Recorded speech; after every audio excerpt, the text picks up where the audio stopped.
히브리서 강의 39번째입니다. 말씀의 본문은 히브리서 13장 7절에서 19절, 설교의 제목은 공동체 예배입니다. 사실 오늘 여러분과 같이 나누고 싶은 이야기들은 상당한 분량을 갖고 있기 때문에 제가 볼 때 중간 어느 부분에서 말씀을 마무리하고 다음 주에 걸쳐서 공동체의 예배에 관하여 같이 배우고 적용하기를 원합니다. 자, 성도는 하나님의 은혜를 붙들기 위하여 무엇을 하는 존재입니까? 기억하세요? 하나님의 은혜를 붙들기 위하여 무엇을 하는 존재요? 하나님을 예배하는 존재. 여기서 예배하다, 이 개혁 성경은 그것을 섬긴다라는 번역을 했고요. 그런데 사실은 이 섬긴다, 하나님을 섬긴다, 예배한다 이런 이야기는 결국은 하나님께 영광을 돌린다. 이렇게 우리가 이해하셔도 문제가 없는 것이고, 우리는 어떤 예배라는 어떤 형식에 사로잡혔기 때문에 그걸 좀 더 넓혀서 하나님은 전방위적으로 성도들의 그 일주일의 그 모든 시간 속에서, 공간 속에서 영광을 받기를 원하십니다. 그렇죠? 그런 면에서 하나님을 예비한다, 하나님을 섬긴다 이런 이야기는 하나님을 영화롭게 한다는 의미로 우리가 받아들일 수 있겠습니다. 자, 그렇다면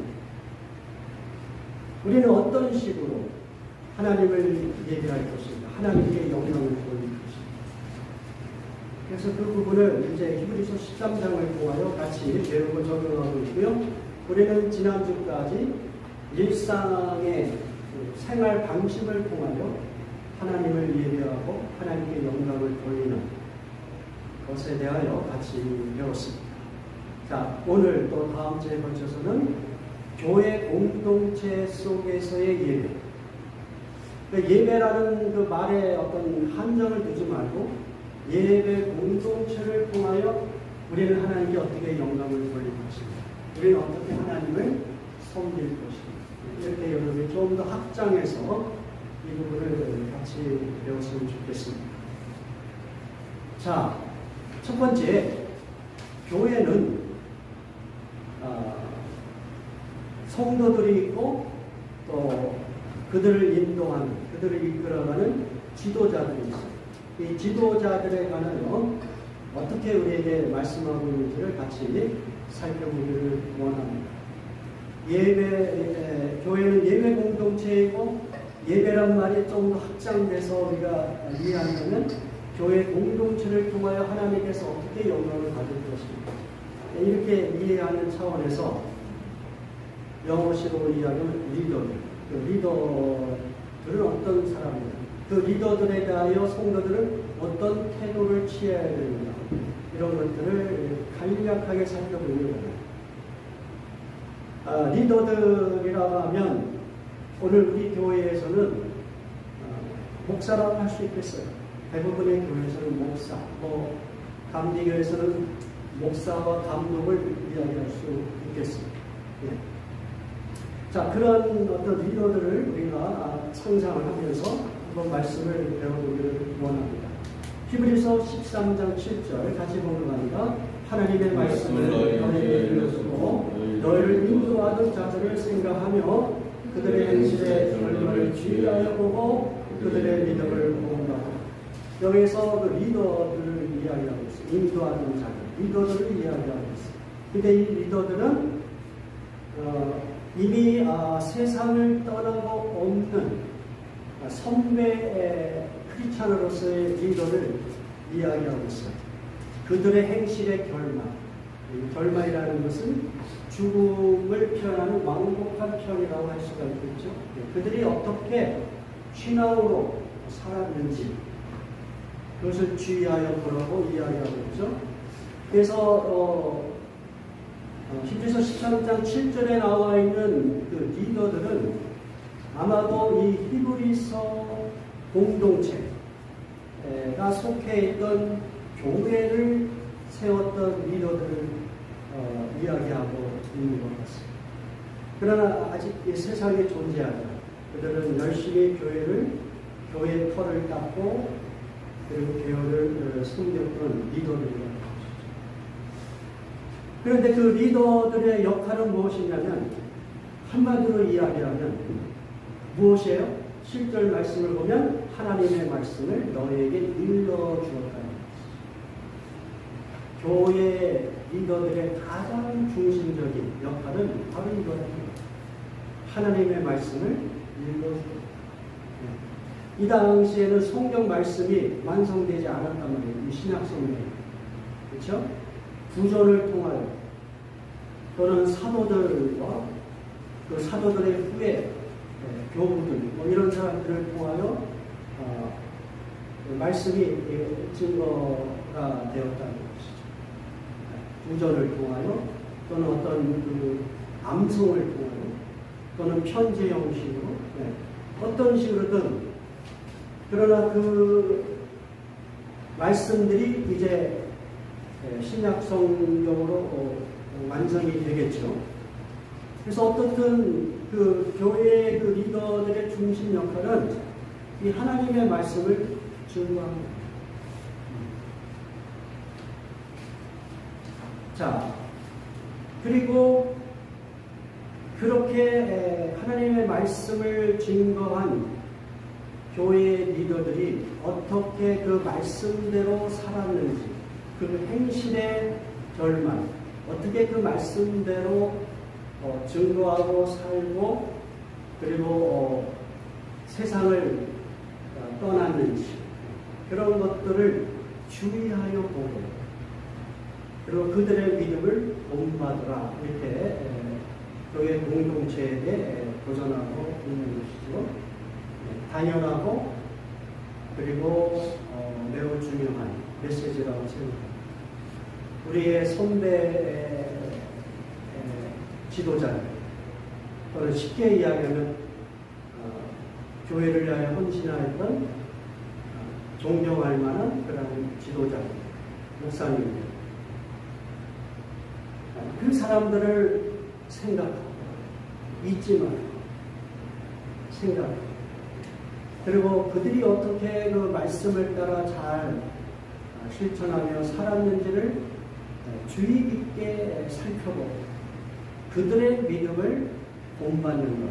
그것이 교회 공동체의 어떤 따라야 될 그런 삶의 모습이다. 우리에게 도전하고 있는 것입니다.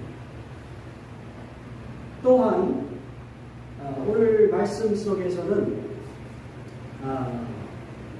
이렇게 과거에 존재하고 지금은 없는 그 지도자들뿐만 아니라 현재적으로 이 히브리서 공동체가 속한 그 교회를 섬기고 있는 지도자들, 현재의 목사님들 또는 리더들 그들에 대하여 어떤 태도를 취해야 되는가를 우리에게 말씀하고 있습니다. 그 부분을 가지고 순종하고 걱정하고 그들은 너희 영혼을 위하여 동성하기를 자신들이 청산할 자인 것 같이 하느니 그들로 하여금 즐거움으로 이것을 하게 하고 근심으로 하게 하지 마라. 그렇지 않으면 너희에게 유익이 없느니라.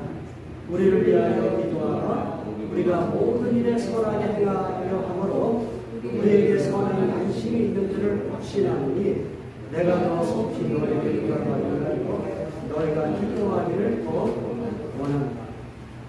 자, 17절에서 너희를 인도하는 자들이라는 얘기는 현재적으로 히브리서 공동체가 속한 교회의 리더, 목사들을 이야기하고 있고요. 예. 그 다음에 18절에 보면 우리를 위하여 기도하라 라고 이야기했어요. 그러니까 이 현재 이 히브리서를 기록하고 이 편지를 전달하는 히브리서 기자도 바로 그들의 그 리더 중에 한 사람이라는 것을 여기서 이야기하는 거죠. 우리를 위하여 기도하라. 그 말씀에서 자, 그러면 어떻든 그냥 이 내용을 그냥 간단하게 현재적으로 여러분이 속해 있는 교회 안에서 그 영적 리더에 대하여 어떤 태도를 취해야 되는가를 이야기하고 있습니다. 그것은 두 가지입니다. 순정하고 복종하라는 거예요. 여기서 순정이라는 말은 설득력 있는 대화를 통한 결과로 나타나는 순종을 이야기합니다. 우리가 그냥 단어 속에서 그것을 발견할 수 있죠. 순종은 자발적인 것이고, 복종은 마음이 좀 내키지 않아도 그냥 따라야 되는 그런 의미로서 순종과 복종을 우리가 이해할 수 있겠습니다. 1차적으로 교회 공동체는 리더에게 무조건적인 복종을 요구하지 않아요.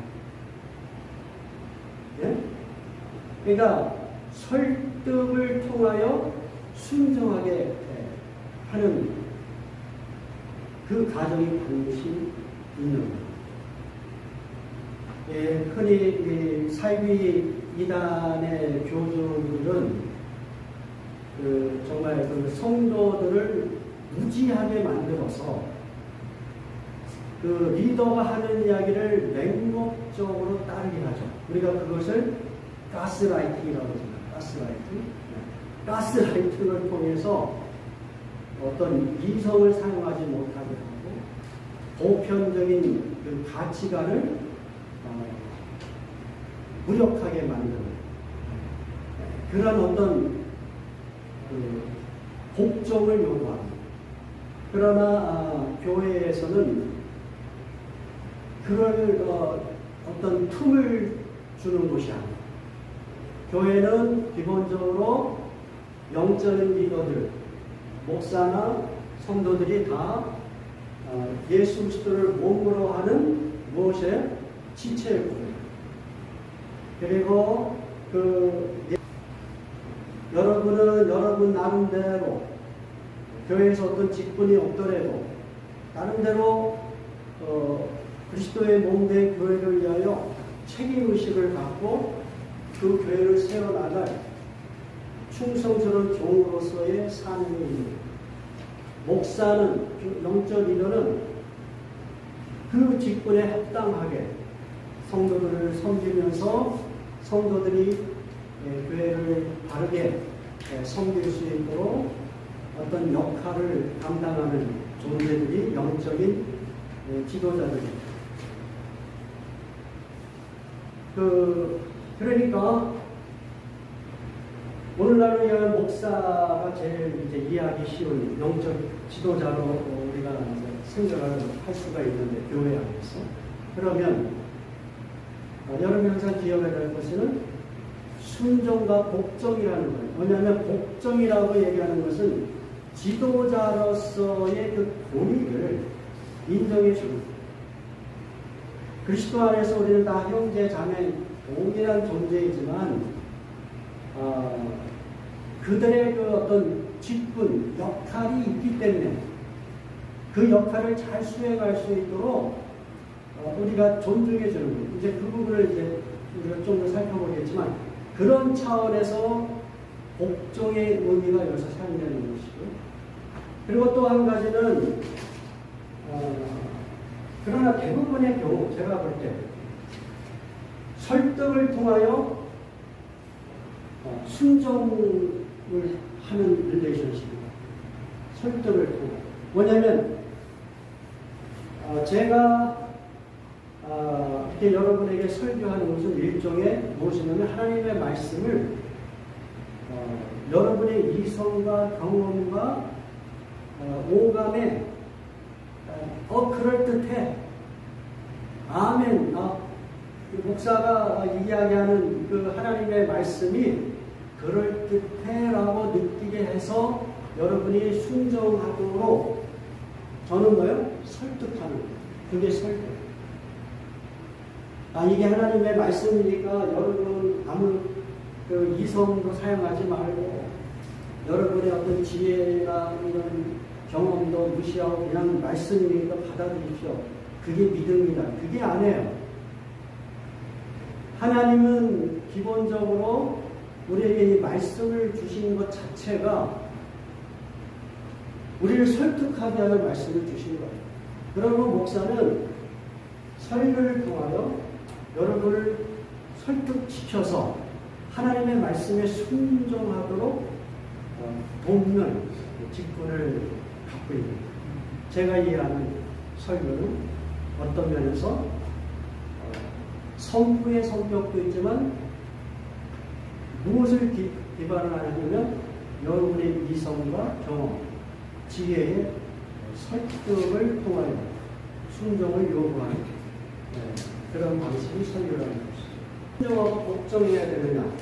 오늘 말씀에서는 두 가지 이유를 이야기해요. 17절 후반절에 보면 그렇게 이야기하고 있습니다. 첫 번째, 그들은 너희 영혼을 위하여 경성하기를 자신들이称赞할 자인 것 같이 하느니라. 너희 영혼을 위하여 경성하기를. 이게 쉬운 이야기로 이야기하면 여러분의 영혼이 깨어있도록 하기 위하여. 깨어있도록. 너들이 이 땅에서 영적으로 깨어서 신앙생활을 할 수 있도록 돕는 영. 네? 그렇잖아요. 만약에 여러분이 어떤 영적인 지도자 없이 내가 홀로 집에서 무슨 큐티라든지 또는 유튜브라든지 뭐 그냥 혼자 그냥 신앙생활 한다고 생각을 해보세요. 여러분의 신앙생활이 혼자 힘으로 통제가 될 수 있을 것 같아요? 거의 불가능합니다.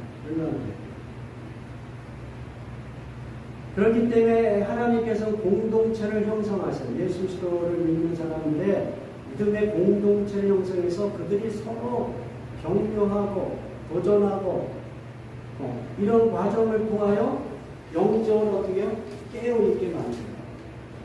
그리고 영적인 지도자는 깨어있되 하나님의 뜻이 무엇이냐, 하나님의 말씀이 우리에게 요구하시는 것이 무엇인가를 여러분에게 알려주고 영적으로 바르게 깨어있을 수 있도록 돕는 것. 그것이 설교이고 그것이 목사가 여러분에게 자꾸만 가까이 가고 싶어하고 대화하고 싶어하고 우리 같이 점심 식사라도 한번 합시다 이런 이야기를 하는 것은 다 그런 거예요. 여러분과 만나서 여러분이 지금 영적으로 깨어 있는지 영적으로 게으른 상태에 있는지 아니면 어떤 여러분의 마음이 너무 세속적으로 그 마음이 사로잡혀 있는지 이런 것들을 세심하게 살피면서 여러분이 하나님의 말씀에 바르게 깨어 있을 수 있도록 도와주고 싶습니다.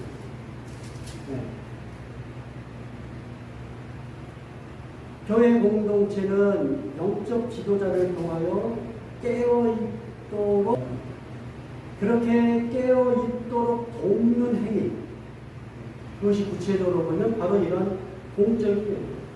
여러분이 이런 일주일에 한 번에도 이런 예배를 안 드리면 여러분이 영적으로 깨어있을 것 같아요? 자기가 알게 모르게 영적으로 아주 무뎌지고 분파의 길을 걷는 우리의 모습을 쉽게 우리가 상상해 볼 수가 있습니다. 또 여러분에게 끊임없이 같이 성경을 공부하자, 또 기도를 같이 하자, 이 모든 것은 다 여러분의 영혼이 어떻게 하더라고요? 깨어있도록. 그러니까 목사의 역할은 이와 같이 파수꾼의 역할이에요. 저는 목사의 역할은 파수꾼의 역할이라고 생각합니다. 여러분이 영적으로 안전하게 예수 그리스도의 다시 오심을 준비하고 기다릴 수 있도록 주님의 오심을 합당하게 준비하며 기다릴 수 있도록 여러분의 영혼을 계속 깨우쳐 주려고 하는 그 역할이 바로 목사의 역할입니다. 그렇기 때문에 그들에게 순종하고 복종할 것을 권면합니다. 두 번째 이유는 무엇이냐면 그들로 하여금 즐거움으로 이것을 하게 하고 17절 후반절에 그들로 하여금 즐거움으로 이것을 하게 하고 근심으로 하게 하지 말라. 그렇지 않으면 너에게 유익이요.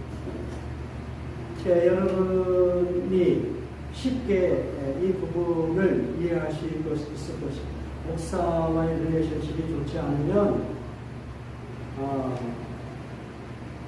여러분에게 어떤 유익이 없다.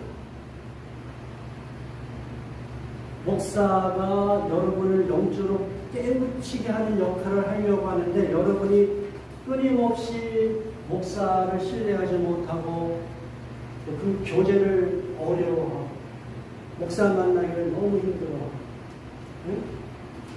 목사의 권면을 그래서 목사가 여러분의 영적인 상태를 진단하고 깨어있을 수 있도록 뭔가를 도와주려고 하는데 그것을 너무 어렵게 생각하고 밀어내면 그것은 너에게 유익입니다.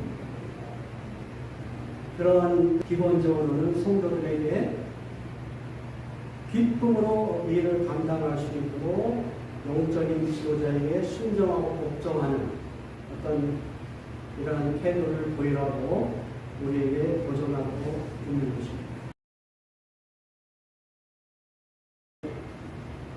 또 이 말씀 속에서 우리가 또 생각해 볼 것은 무엇이냐면 오늘날의 교회가 오늘날의 교회뿐만 아니라 역사적으로 교회 공동체가 성경에서 우리에게 요구하는 방식의 그런 바람직한 그 어떤 모습이 현실적으로 경험되지 못하기 때문에 오히려 교회가 세속화되고 오히려 영적인 지도자들이 더 탐욕스럽고 또 하나님의 말씀에 합당하지 못한 그 어떤 가스라이팅 같은 복종을 요구하고 그러한 것들을 경험하면서 역사적으로 끊임없이 어떠한 그 반발이 일어나냐면 야 교회 공동체에는 목사가 필요하다. 영적인 지도자가 필요하다. 우리 모두는 다 동등한 형제니까 영적인 지도자 없이 그냥 우리 형제 자매들끼리 서로 잘 신앙생활하는 방법을 찾아보자. 이런 운동이 끊임없이 일어나고 있습니다. 역사적으로 오늘날까지 그 대표적인 운동들이 여러분이 많이 알고 있는 브레드런이라는 그 신앙 공동체, 형제라고 우리가 하는 거죠. 또는 무교의 주의자. 여기서 무교회라고 하는 것은 이런 그 기존의 목사라든지 어떤 교회의 질서, 어떤 위계의 질서를 깨트린 모든 사람의 형제라는 의식으로 보이는 그런 교회 운동이라고 할 수 있죠. 또는 가정교회 많이 들어봤죠. 요즘에 이제 미국 기독교 방송에서도 그런 그 선전들이 꽤 많이 나오는 것 같아요. 가정에서 얘기하자. 왜 그런 운동들이 계속해서 나올까? 그것은 영적인 지도자, 목사들이 성도와의 릴레이션십이 원활하지 못하고 왜곡된 순종과 복종의 관계가 일어나니까 그것이 실패하는 것이죠. 오히려 그것이 더 교회를 왜곡시키고 비성경적으로 만드는 것입니다. 그래서 그런 운동들이 많이 일어나고 있어요. 그러나 여러분이 신약성경을 전체적으로 보면 어렵지 않게 발견할 수 있는 것은 교회 공동체는 반드시 무엇이 있는 거예요? 영적인 리더들이 있는 거예요. 대표적인 직분이 감독이라는 거. 장로라든지 또는 목사라든지 또는 뭐 집사라든지 이런 직분들이 있는 거야. 왜 그런 직분들을 허락하셨을까? 제가 지금까지 말씀한 내용들을 잘 생각해 보시면 어렵지 않습니다. 분명히 말씀은 우리에게 그것을 요구하고 있어요. 교회 공동체에 영적인 지도자를 세워야 된다. 그 지도자들을 중심으로 하나님을 예배하고 하나님을 영화롭게 해야 된다는 것을 성경은 지지하고 있다는 것을 기억할 수 있기를 바랍니다. 예, 두 번째, 교회 공동체에서 우리가 가장 중요하게 생각해야 될 것은 영적인 지도자도 중요하지만 영적인 지도자는 그냥 한 세대에 왔다가 가는 존재예요. 왔다가 가는 존재. 그래서 과거에 존재했지만 오늘 현재는 존재하지 않을 수도 있는 사람. 그분들은 이제 세상을 마쳐야 되고, 그리고 새로운 지도자들이 끊임없이 세워지지만 그 영적인 지도자들은 항상 변화하는 모습이에요. 그렇게 성도들과 교제할 수밖에 없는 그런 제한된 리더십이라는 걸 생각해 볼 수 있어요. 가장 권위 있는 리더로 누구를 생각해 봅니다. 예수 그리스도라는 예수 그리스도. 그것을 히브리서 기자는 강조하고 싶어 해서 이런 리더들의 이야기를 하면서 그 중간에 예수 그리스도가 어떤 분이라는 것을 이야기합니다. 자, 이 부분을 같이 보도록 합니다. 히브리서 13장 8절 9절을 예수 그리스도는 어제나 오늘이나 영원토록 동일하시니 여러 가지 다른 교훈에 끌리지 말라. 마음 은혜로서 풍개함이 아름답고 음식으로 살 것이 아니니 음식으로 말미암아 죽는 자는 유익을 얻지 못하리라. 자, 예수 그리스도는 어떤 분이시라고요? 어제나 오늘이나 영원토록 동일하십니다. 이 고백을 영적 지도자들의 이야기를 하면서 중간에 싹 삽입을 해버려요. 그 이야기는 영적 지도자들이 성도들에게 하나님의 말씀을 증거하고 어떤 믿음의 모범으로 따라야 되는 그런 중요한 역할을 하지만, 그러나 그러한 영적 지도자들은 매우 제한적이고 불완전하고 그리고 어떤 궁극적인 모델은 아니다. 진짜 모델은 누구냐? 진짜 믿음의 어떤 모범으로 따라가야 될 교회 공동체의 유일한 리더는 누구냐? 누구라고요? 예수 그리스도. 근데 그 예수 그리스도는 어떤 분입니까? 어제나 오늘이나 영원토록 동일하신 분이다. 영적 리더들은 한 세대에 섬겼다가 이제 죽음을 맞이하고 떠나고 이런 것들을 반복하지만 예수 그리스도는 영원토록 교회 공동체의 주인으로서 머리로서 우리와 함께 동행하시는 그런 리더라고 우리에게 말씀하고 있습니다. 여러분, 어제나 오늘이나 영원토록 동일하신 분이 누구겠어요?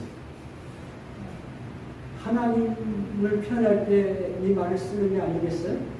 어제나 오늘이나 영원토록 인간은 모든 피조물은 어제나 오늘이나 영원토록 동일하지 않아요. 항상 변하는 존재죠. 여러분이 젊은 때가 있었지만 지금은 또 나이가 먹어서 젊은 때의 그 강건함과 탱탱함을 잃어버린 그런 모습으로 우리는 이렇게 변한단 말이에요. 그런데 예수 그리스도는 하나님의 속성을 갖고 계신 하나님이시기 때문에 하나님께만 사용하였던 단어를 사용합니다. 예수님은 어제나 오늘이나 영원토록 동일하시다. 이러한 그 상징적 그 시간의 개념을 예수님께 나열한 것은 예수님이 바로 하나님이시라는 것이고, 그리고 그분은 시간과 공간을 초월하여 믿음의 공동체와 항상 동행하시는 역할을 감당하시는 분으로 우리에게 소개하고 있는 겁니다. 자, 이런 면에서 여러분이 기억해야 될 것은 또 무엇이냐면, 기독교 역사에서 위대한 영적인 지도자들이 많이 있어요. 대표적으로 오늘날 무슨 칼빈이라든지 웨슬레라든지. 그래서 그들의 어떤 그 신학적인 계보를 따르는 정통들이 쫙 이어져 있어요. 수백 년에 걸쳐서. 그래서 뭐 칼빈이즘, 웨슬리안이즘 뭐 이런 식으로 해서 신학적인 팔로워들이 지속적으로 존재하고 있다는 것이죠. 그러나 칼빈이나 웨슬리가 아무리 성경적인 가르침을 자기 나름대로 잘 전달한다 하더라도 그들의 가르침은 완전하다, 불완전하다? 완전하다, 불완전하다? 불완전하다.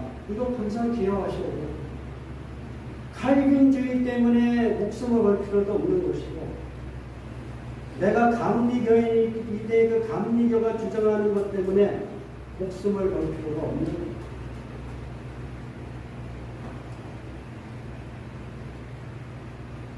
칼빈주의, 웨슬레주의에 의하여 오늘날 신학적인 보수주의 또는 진보주의자들이 자기가 그 배운 그 말씀이 아주 유일하고 정통한 말씀인 것 같이 그렇게 생각하여 서로의 다른 그 사람들의 그 생각을 무시하고 이단이라 하고 그런 경향들이 있다. 근데 그것은 지금까지의 말씀을 비추어 보면 그런 것들이 얼마나 불완전한 것입니다. 성도들이 유일한 모범으로 따라야 될 그것은 하나님의 말씀, 예수 그리스도를 중심으로 한 그분의 말씀을 따르는 것이 우리 교회 공동체가 가야 될 길. 우리 교회는 뭐 칼빈주의입니다. 우리 교회는 뭐 베프티스트입니다. 네? 우리 교회는 뭐 그 웨슬레주의입니다. 이런 식의 개념으로 해서 우리와 다른 카라를 갖고 있는 성도들을 밀어내 배척하고 이러한 것들은 하나님께서 원하시는 메시지가 아니라는 것이죠. 한마디로 어떠한 그 영적인 지도자도 교회의 머리가 아니라는 거예요. 교회의 머리와 교회의 주인은 사람이 아니라 누가 된다? 예수 그리스도가 됩니다. 그분의 가르침이 되어야 됩니다. 자, 이 부분이 중요해요. 왜 예수 그리스도가 교회의 머리가 되고 주인이 되었느냐? 왜 그러냐? 왜냐하면 끊임없이 하나님의 말씀을 왜곡하는 교훈들이 교회 공동체를 흔들 수 있기 때문에 그래서 그 부분을 이야기하는 거예요. 9절 말씀. 9절 말씀 다시 한번 살펴보세요. 예수 그리스도 여러 가지 다른 교훈에 끌리지 말라. 같이 공동합니다. 시작.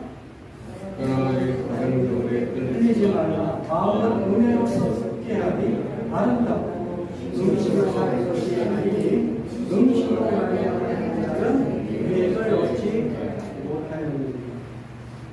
교회 공동체는 끊임없이 하나님의 말씀을 왜곡하고 예수 그리스도가 우리에게 주신 교훈을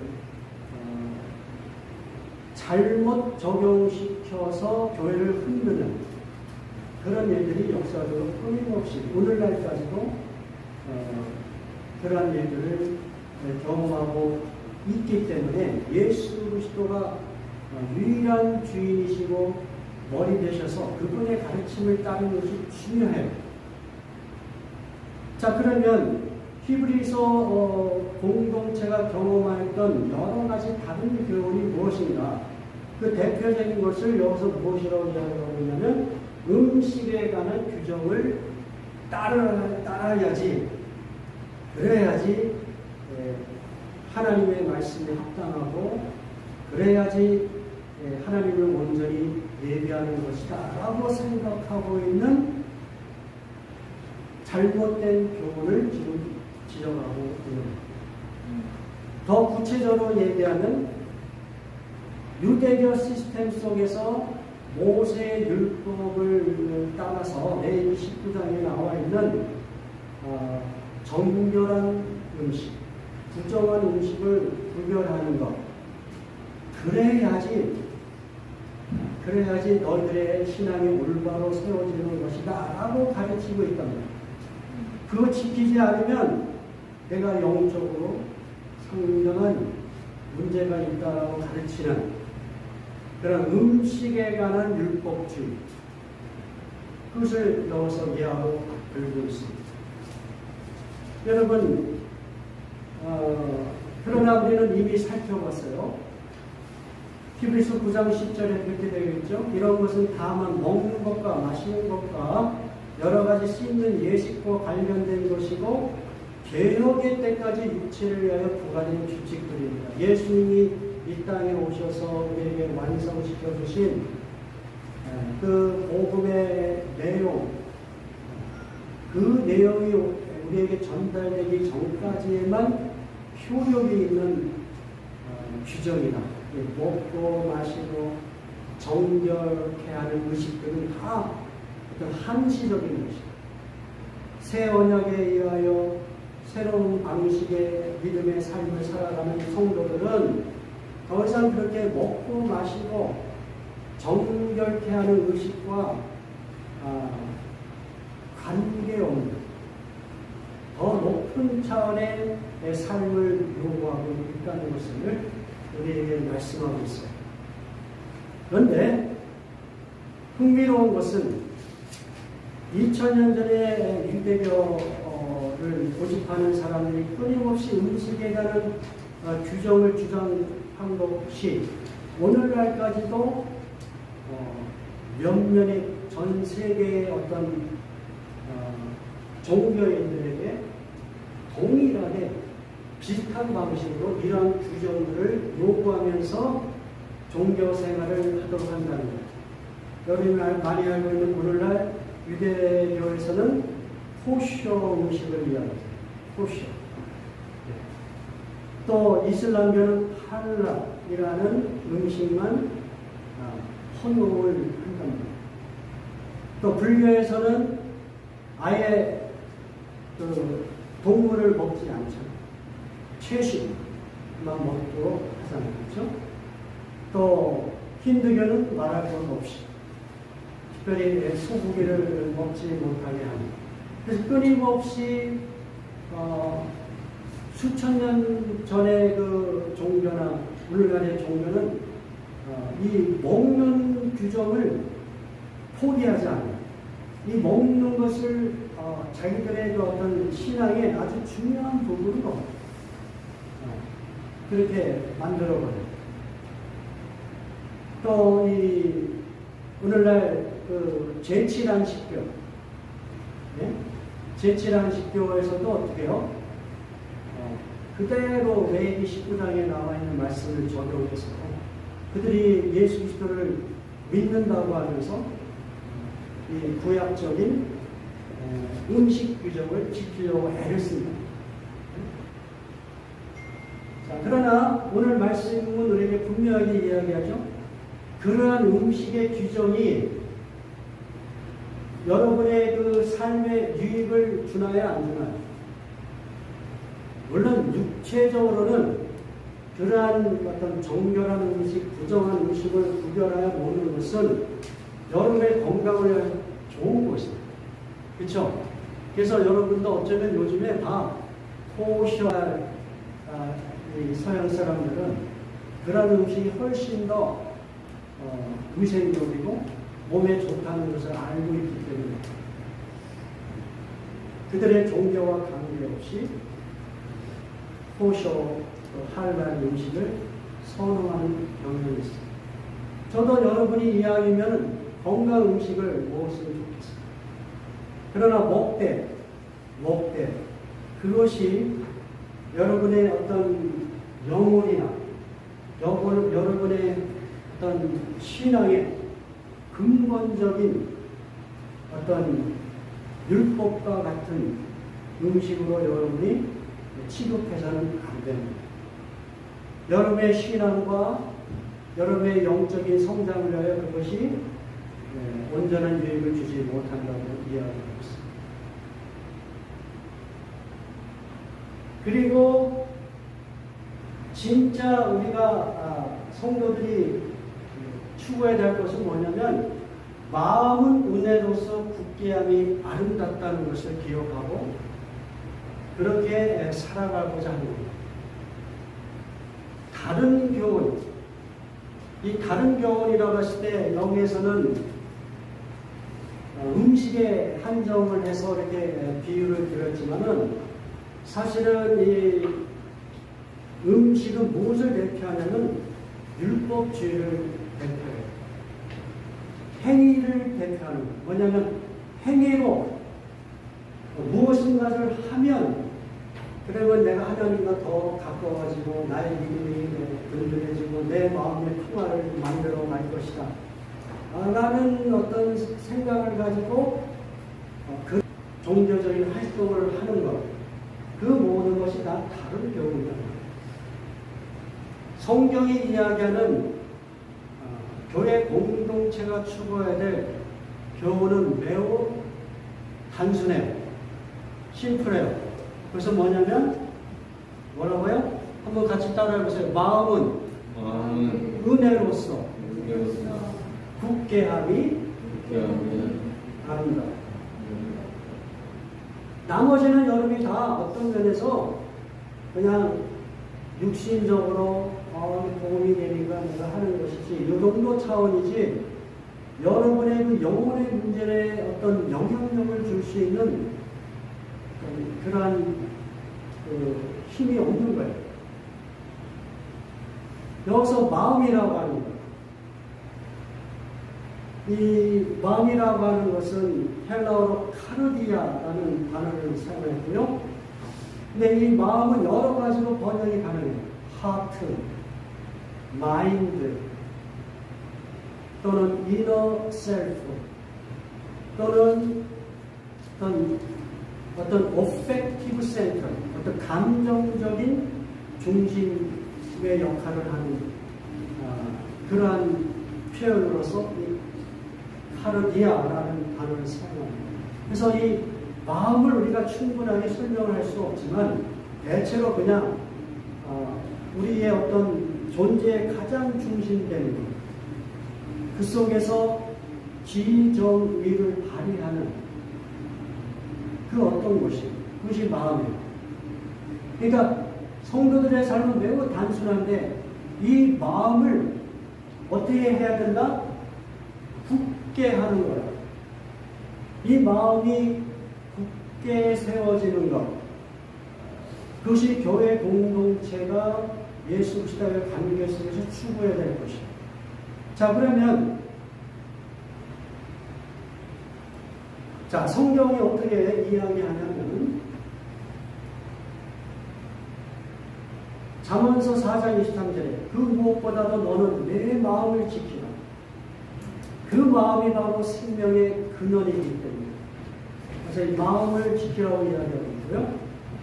잠언 16장 32절에서는 노하기를 더디하는 자는 용사보다 낫고 자기의 마음을 다스리는 자는 성을 빼앗는 자보다 낫다. 그러니까 성경 끊임없이 마음을 지켜라, 마음을 잘 다스려라. 그리고 오늘 말씀에서는 어떻게 해요? 마음을 굳게 하라고 이야기했어요. 이 마음을 여러분이 잘 다스려야 됩니다. 근데 그 마음을 다스리는 방법이 무엇이라고 그랬어요? 은혜라고 그러잖아요. 은혜로서.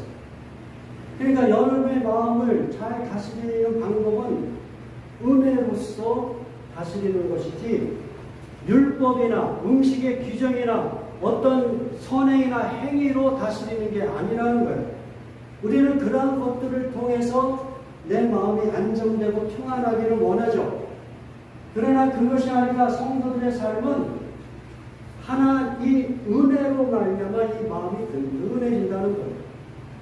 마음이 든든해지고 지켜진다는 것은 그 안에 어떤 평화와 강해지는 것이죠. 자, 이렇게 마음을 든든하게 만드는 것, 그것은 오직 은혜다. 행위가 아니다.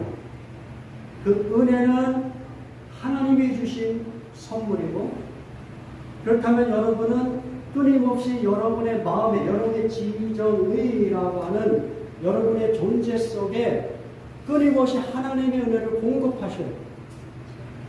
그 하나님의 은혜를 공급하시는 방법이 뭐예요? 무엇이라고 생각해요? 네? 첫 번째, 하나님의 말씀을 붙들고, 하나님의 말씀. 우리가 이 말씀을 이미 다 배웠어요. 우리가 지난주에 말씀을 보면 그 히브리서 13장 5절 6절에 이렇게 되어 있어요. 돈을 사랑하지 말고 있는 말을 족한 줄로 알라. 다시 한번 족한 줄로 알라는 얘기는 마음을 든든하게 가지라는 얘기예요. 돈 때문에 막 흔들리지 말라는 얘기예요. 든든하게 가져라. 든든하게 어떻게 가져요? 하나님의 은혜를 공급함으로. 그 은혜의 내용이 어디에 있어요? 하나님의 말씀에 있잖아요. 그러니까 말씀을 자꾸만 공급받으라는 얘기예요. 말씀으로 이게 무엇을 보장하고 있습니까? 내가 너를 버리지 아니하고 너를 떠나지 아니하고 내가 너를 돕는 자. 이런 말씀을 자꾸만 공급받는 거예요.